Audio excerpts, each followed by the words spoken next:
நமச்சிவாய வாழ்க, நாதந்தாள் வாழ்க, இமைப்பொழுதும் என் நெஞ்சில் நீங்காதான் தாழ் வாழ்க.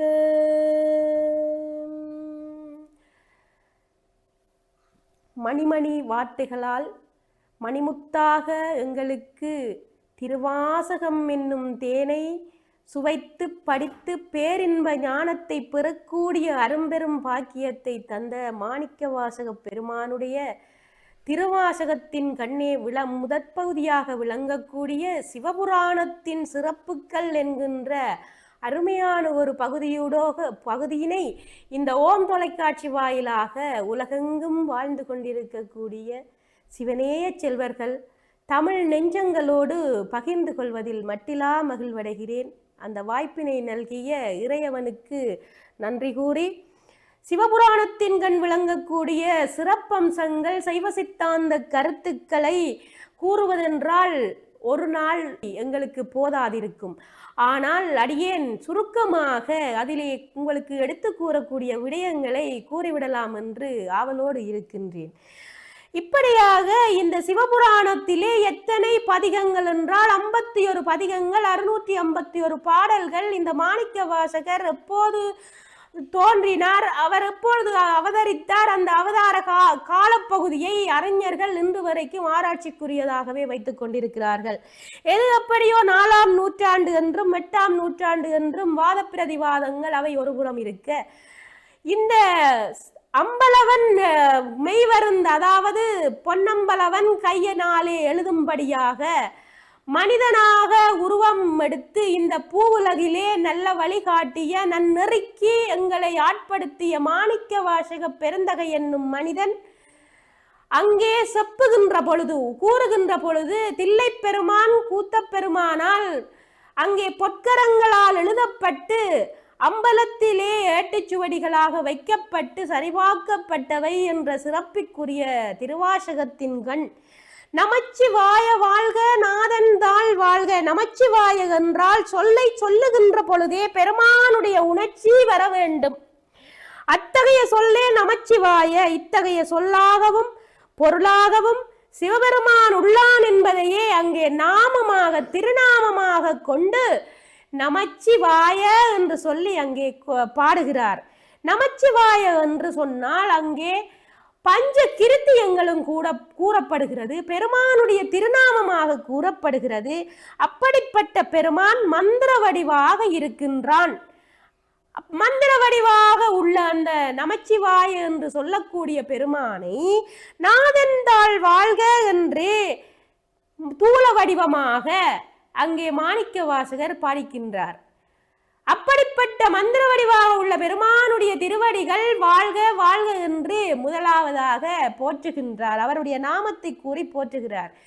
இந்த திருவாசக சிறப்பின் காரணமாக பாகென்று சொன்னால் உன் பாட்டே என்று சிவப்பிரகாசர் சிறப்பிக்கிறார்.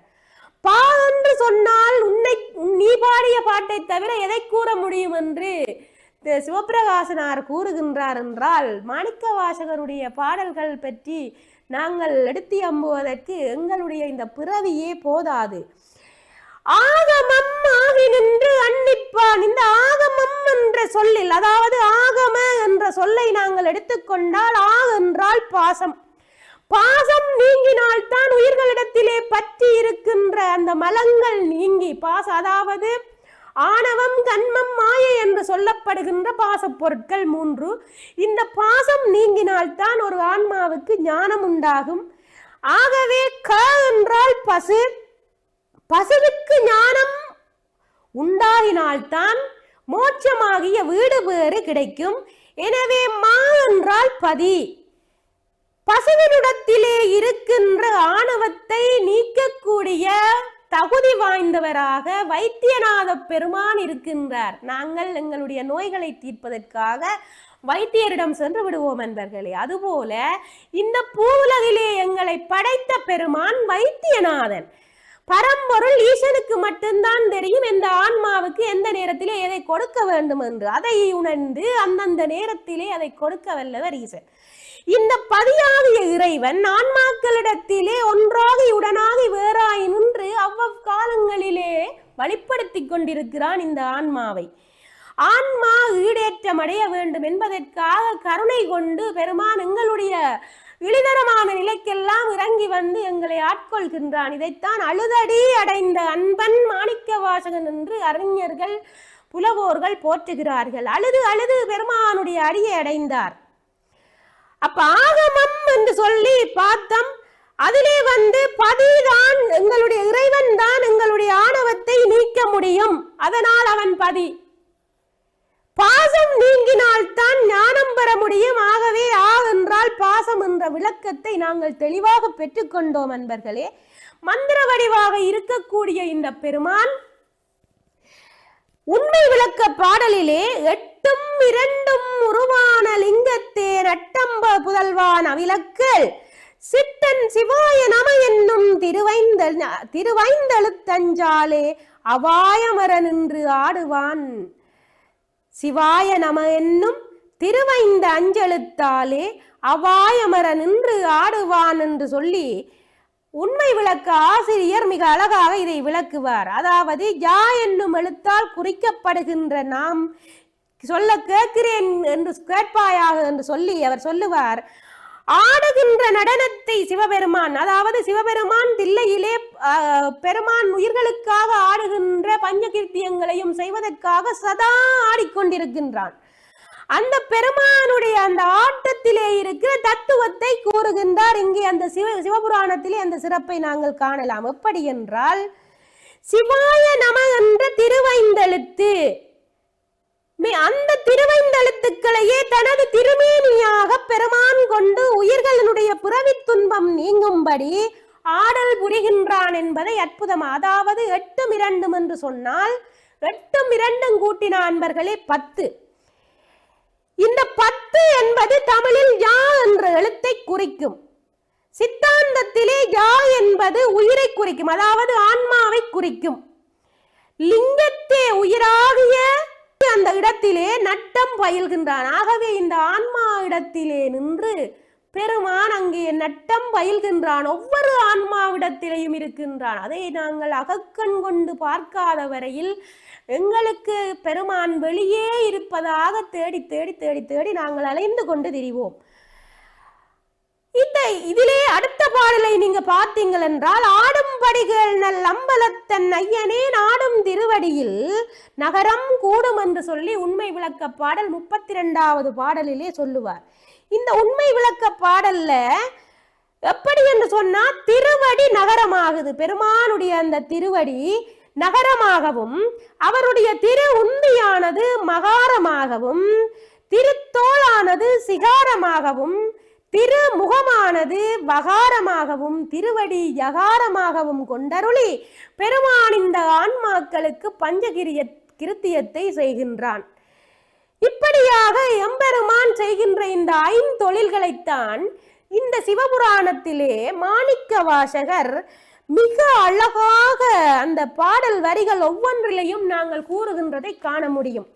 ஆகமம் ஆகி நின்று அன்னிப்பான் தாழ்வாழ்க ஆகம சிந்தனைகளை சிறப்பாக காட்டுகிறார். அதாவது இறைவன் ஆன்மாக்களோடு எப்படி நெருங்கி இருந்து ஒன்றாக உடனாக அருள் புரிகிறான், வேறாகவும் நின்று அருள் புரிகிறான் என்கின்ற சித்தாந்த சிந்தனையை இங்கே நாங்கள் காணக்கூடியதாக இருக்கும்.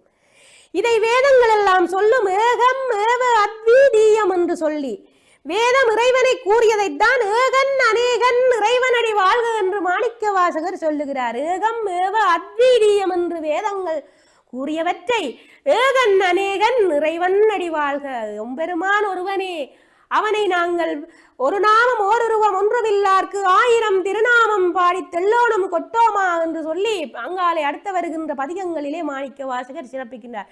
எந்த ஒரு நாம ரூபங்களும் வடிவங்களும் மற்ற பெருமானுக்கு நாங்கள் 1000 நாமங்களை சொல்லி வழிபடுகின்றோம்.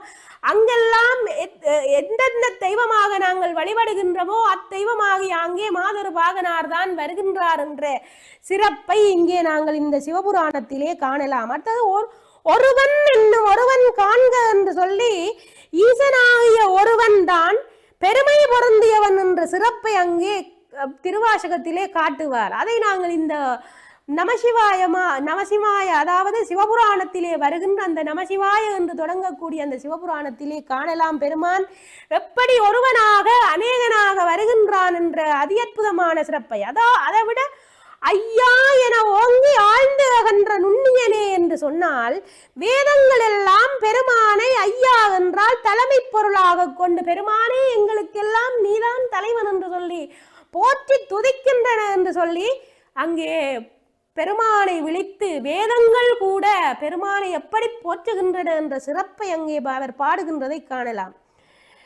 இப்படியாக ஐயா என்று வேதங்கள் மட்டுமல்ல, சம்பந்த பெருமான் நாவுக்கரசருடைய பாடல்களிலே, சேத்திர வெண்பா பாடல்களிலே வேதங்கள் எல்லாம் ஐயா என இறைவனை போற்றுகின்ற தன்மையினை பாடியுள்ளமையை நாங்கள் காணலாம்.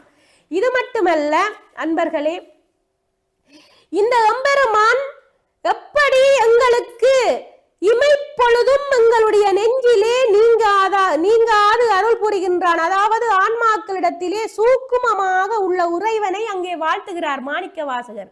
எம்பெருமான் ஆன்மாக்களிடத்திலே எப்படி சூக்கும பொருளாக மறைந்திருந்து எங்களுக்கு வேண்டியவற்றை செய்து எங்களை நல்வழிப்படுத்துகிறான் என்பதைத்தான் இமைப்பொழுதும் என் நெஞ்சில் நீங்காதான் தாழ்வாழ்க என்று சொல்லி மாணிக்க வாசகர் சிறப்பிக்கின்றார்.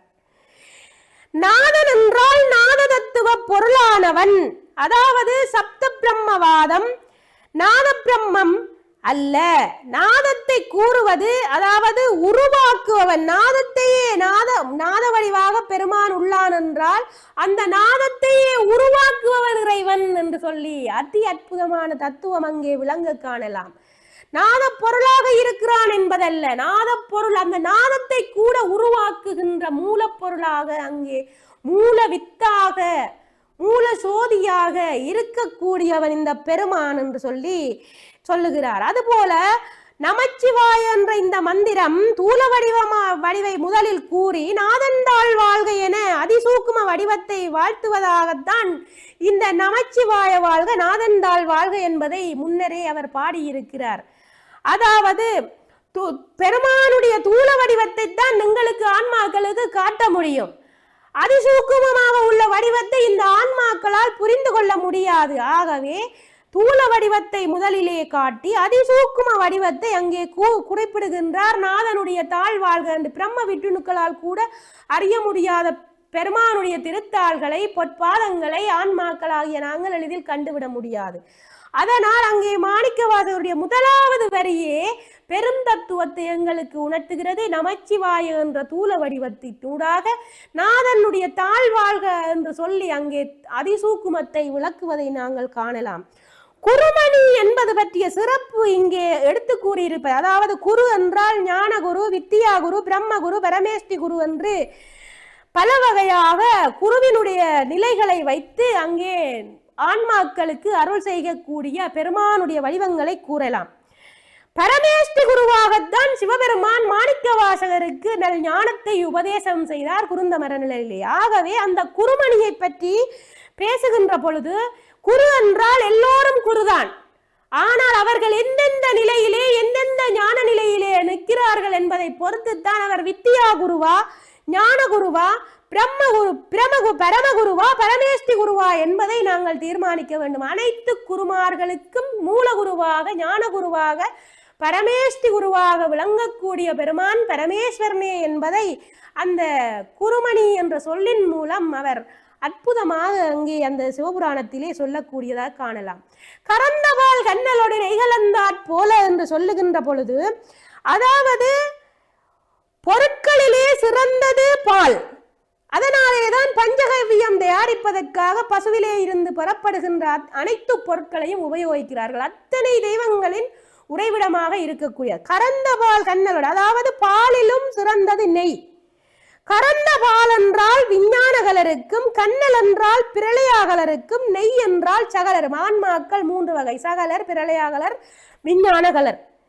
நெய்யானது சகலரையும், கண்ணல் என்று சொல்லப்படுகிறது பிரளயாகலரையும், கறந்தபால் என்பது விஞ்ஞானகலரையும் குறிக்கும். ஆகவே கறந்தபால் கண்ணலோடு நெய் கலந்தாற் போல என்பதில் இந்த பாலிலே சிறந்தது, பொருட்களிலே சிறந்தது பால், பாலிலும் சிறந்தது நெய். ஆகவே நெய் வடிவாக இருக்கக்கூடிய இந்த சகலர்களை எப்படி பெருமான் ஆட்கொள்ளுவான் என்றால், கருப்பஞ்சாற்றினை புளிந்து எடுத்தால்தான் அதனுடைய இனிமை தெரியும் எங்களுக்கு. கருப்பஞ்சாற்றினை புளிந்து எடுத்து குடிச்சு பார்த்தா தான் அதன் இனிமை தெரியும். அதுபோல இந்த ஆன்மாக்களை புடம் போட்டு அவர்களை, அதாவது தங்கத்தை தீட்ட தீட்ட தீட்ட எவ்வளவு அது ஒளி பொருந்தி பிரகாசமடைந்து நல்லதொரு நகையாகவோ பொருளாகவோ அது பிரகாசிக்கிறதோ அதுபோல ஆன்மாக்களை பெருமான் என்ன செய்கிறான் என்றால் புடம் போடுகின்றான். பல சோதனைகளுக்கு உட்படுத்தி புடம் போட்டு தெய்வீகத்தை உணர்விப்பதற்கான முயற்சிகளை ஆன்மாக்களிலே வேறுபட்டு, அதாவது அவர்களுடைய தவத்துக்கேற்ப வேறுபட்டு காணப்படும். இறைவன் எல்லோருக்கும் ஒரு மாதிரியான அருளை கொடுத்து வருவதற்கு ஆன்மாக்கள் எல்லாம் ஒரே விதமான தவத்தை உடையவர்கள் அல்ல. அப்ப அந்த மூவகை ஆன்மாக்களுக்கும் அவர் அவற்றின் தன்மைகளுக்கு ஏற்ப அங்கே திருவருள் புரிகின்றார். ஆகவே கறந்த பால், கண்ணல், கரும்பு, நெய் மூன்றையும் கலந்தது அல்ல. கறந்த பால் கண்ணலோடு என்றால் எல்லோரும் நினைப்பது இந்த பாலையும் கரும்பு சாட்டையும் நெய்யையும் கலந்து சாப்பிட்டா சரி என்று. அப்படி அல்ல விளக்கம். உண்மையான சித்தாந்த விளக்கம், இவற்றை நடுவில் கலந்தால் போல, இந்த நாவிலே நாங்கள் கலந்தால் போல இறைவன் திருவருளை ஆன்மாக்கள் எட்டும் போது இறைவன் அந்த ஆன்மாவுக்குள்ளே தித்தித்து நின்று அருள் புரிவார் என்பதுதான் உண்மையான சித்தாந்த விளக்கம். இந்த ஆன்மா அடைய வேண்டிய நிலையை அடைகின்ற பொழுது இறைவன் இவற்றை எல்லாம் கலந்தால் எப்படி தித்திக்குமோ அதுபோல ஞானஸ்வரூபமாக ஞானஸ்வரூபியாக ஆன்மாக்களிடத்திலே நின்று ஒளிர்வான். ஏகன் அநேகன் இறைவனடி வாழ்க என்று சொன்னதைத்தான் வேதங்கள் ஏகம் ஏவ அத்வீதீயம் என்று சொன்னது என்று சொல்லி நாங்கள் பார்த்தோம். அதுபோல வேகம் கெடுத்தாண்ட வேந்தனடி வெல்க என்று சொன்னால், வேகம் என்றால் மனவேகம், ஆணவம். ஒவ்வொரு ஆன்மாக்களிடத்திலேயும் ஆணவம் இருக்கிறது. அதன் வீதாசாரங்கள் தான் அவர்களுடைய தவ வலிமையை பொறுத்து வேறுபடுகின்றது. அதாவது வேகம் என்பது சித்தாந்தத்தின்படி நான் எனது என்னும் அகங்காரங்களை குறிக்கும், அதாவது ஆணவத்தை குறிக்கும். இந்த ஆணவம் பற்றி எல்லோர்களிடத்திலேயும் இருக்கு. கற்றவர், கல்லாதவர், பாமரர், படித்தவர், படிக்காதவர் என்று அனைத்து ஜீவராசிகளிடத்திலேயும் இருக்கு.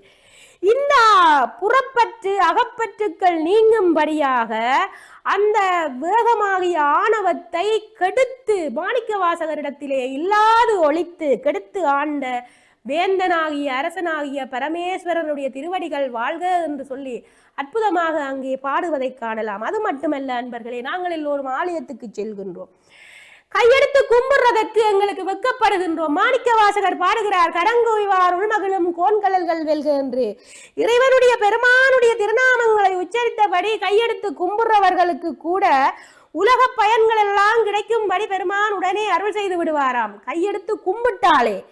ஆனால் சிறங்குவிவார் ஓங்கிவிக்கும், அடுத்த வரியில சொல்லுகிறார் அழகாக, சிறங்குவிவார் ஓங்கிவிக்கும் சீரோன் கடல் வெல்க என்று. அதாவது சிரம் குவிவார், சிரத்துக்கு மேலே தங்களுடைய கைகளை குவித்து பெருமானே போற்றி போற்றி என்று வழிபடுகின்ற அடியவர்களுடைய கருணைக்கு பெருமான் பெரும் பாத்திரமாக என்ன செய்வாராம் என்றால், அவர்களிடத்திலே இருக்கக்கூடிய சஞ்சிதம், ஆகாமியம், பிராரத்துவ வினைகளை எல்லாம் களைந்து அவர்களுக்கு நல்லருள் கொடுத்து விடுவான் என்று சொல்லி மாணிக்க வாசகர் பாடுகிறார் அன்பர்களே. ஆகவே தலைமேல் சிரத்தின் மேலே நாங்கள் கைகுவித்து பெருமானை போற்றி வழிபடுவது எதற்காக என்று நாங்கள் இந்த தருணத்தில் சிந்திக்க வேண்டும். கையெடுத்து கும்பிடுங்கள் எம்பெருமானை, எங்களுடைய பிறவிப்பிணி அகல வேண்டும் என்பதற்காக.